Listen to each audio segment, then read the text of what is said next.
एक समय की बात है। एक राजा था जिसका नाम था मिदास।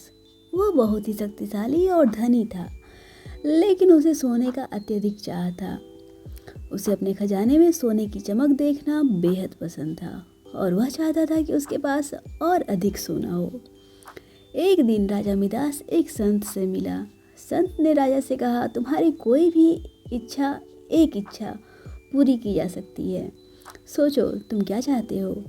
राजा ने कुछ पल सोचा और फिर कहा, मैं चाहता हूँ कि जो भी चीज़ को मैं छू लूँ वह सोने में बदल जाए।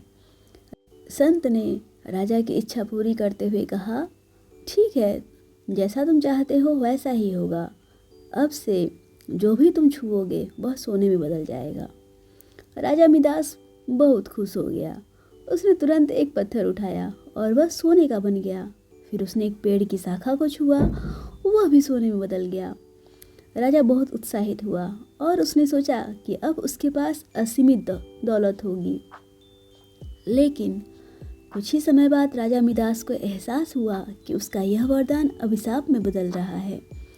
जब उसने खाना छुआ तो वह भी सोने का बन गया और वह खाने में असमर्थ हो गया। प्यास बुझाने के लिए जब उसने पानी पिया तो वह भी सोने में बदल गया।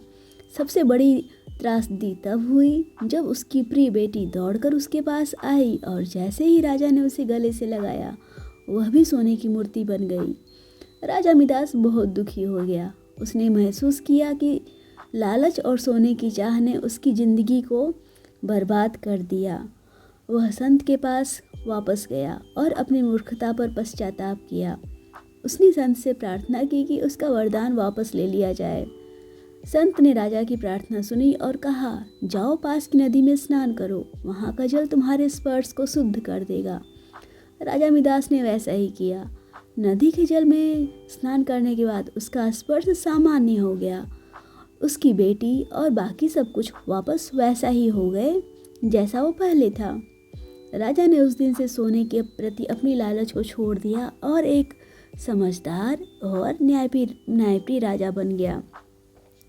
इस कहानी से हमें यह सीख मिलती है कि लालच कभी अच्छा नहीं होता। जो भी हमारे पास है उसकी कद्र करनी चाहिए और अधिक पाने की लालसा हमें असली खुशियों से दूर कर सकती है।